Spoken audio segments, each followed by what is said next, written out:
নমস্কাৰ, মোৰ ইউটিউব চেনেলটোলৈ সকলোকে স্বাগতম জনাইছোঁ। আজি মাছৰুম ট্ৰেইনিঙৰ ছেকেণ্ড ডে।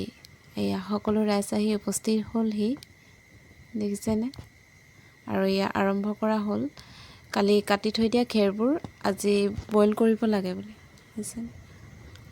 বইল কৰি থকা হৈছে। আৰু বইল কৰাৰ পাছত এইবোৰ এনেদৰে মুকলি ঠাইত মেলি দিব লাগে, ঠাণ্ডা হ'ব দিব লাগে আৰু পানীবোৰ অলপ শুকাব দিব লাগে। এই দেখিছেনে ইমান ধুনীয়া হৈছে। এনেদৰে মেলি থৈ দিয়া হৈছে। আৰু ইয়াত ছাৰে দেখাই আছে মানে যোনবোৰ পেকেট আনিছে ছাৰে, এইবোৰ পেকেটবোৰ মানে কেনেদৰে পেক কৰিব লাগে বা বান্ধিব লাগে এইটো দেখাই আছে। আৰু সকলোৱে ব্যস্ত, ধুনীয়াকৈ কৰিছে কামবোৰ, দেখিছে ইমান ধুনীয়াকৈ কৰি গৈছে সকলোৱে। কেনেদৰে বান্ধিব লাগে দেখাইছে, জানিছে। আৰু ইয়াত ছাৰে বুজাই দিছে মাছৰুমৰ স্পনবোৰ কেনেকৈ ভাঙিব লাগে, কি কৰিব লাগে, আৰু সকলো বুজাই দিব ছাৰে। শুনি থাকক আপোনালোকে। এই বগাটো আকৌ গৈ পেলাই আমাৰ কেৰি বেগটোত খেৰৰ সৈতে বগা হৈ যাব, সেই তাৰ পৰা ফুল ওলাব। গতিকে সেইকাৰণে আপোনালোকে এই বস্তুটো ভালকৈ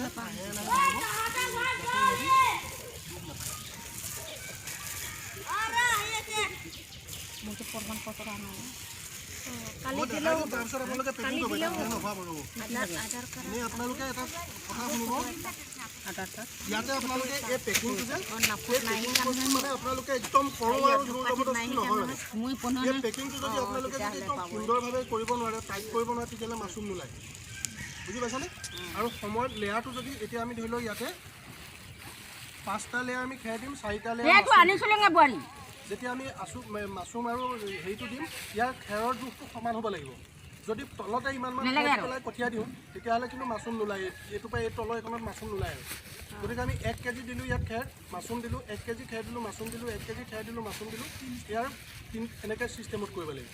সেইকাৰণে মই আপোনালোকক দেখুৱাই দিম। এইটো ভাঙক আপোনালোকে দুগৰাকী মানে এইটো ধুনীয়াকৈ মই ভঙাৰ আগতে ভাঙক, আপোনালোকে একদম চাই লওক হা। এই পেকিংটোৱে গোটেই মাছৰুমৰ মেইন বস্তুটো পেকিংটো যদি আপোনালোকে সুন্দৰভাৱে কৰিব নোৱাৰে তেতিয়াহ'লে মাছৰুমৰ প্ৰডাকশ্যনটো আপোনালোকে ভালকৈ নাপাব।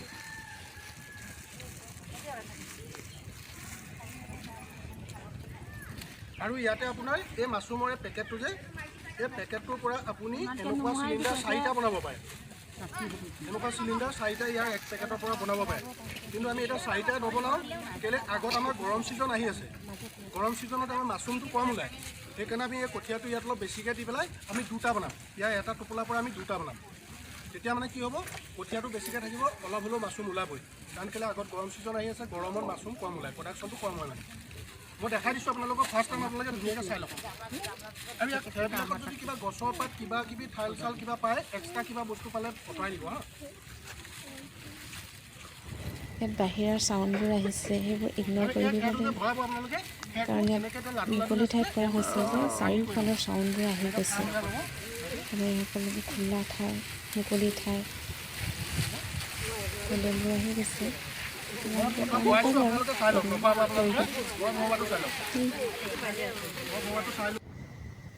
এইবোৰ দেখিছেনে, এইবোৰ মানে মাছৰুমৰ স্পন কয় বোলে। মেইন স্পন এইটোৱে হয়, মাছৰুম যোনবোৰ ওলাই যে এইবোৰ বীজবোৰ দেখিছেনে। ধুনীয়াকৈ ভাঙি থকা হৈছে আৰু ভাঙি শেষ হ'ল। ইয়াত পেকিং আৰম্ভ কৰি দিয়া হ'ল। প্ৰথমে ছাৰে পেকিং কৰি দেখালে কেনেদৰে কৰিব লাগে, তাৰপৰা সকলোৱে লগ হৈ কৰি আছে।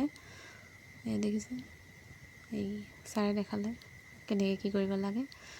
আৰু এইবোৰ কৰি শেষ হোৱাৰ পাছত এনেদৰে বিন্ধা কৰিব লাগে বোলে, ফুটা কৰি দিব লাগে এইবোৰ। আৰু এইবোৰক কয় বোলে চিলিণ্ডাৰ, আমাৰ গেছ চিলিণ্ডাৰ, সেইটো হৈছে মাছৰুমৰ চিলিণ্ডাৰ। আজিলৈ ইমানে, প্ৰেক্টিকেল শেষ হ'ল, কাইলৈ আছে থিয়ৰী। আকৌ লগ পাম, বাই বাই, থেংক ইউ।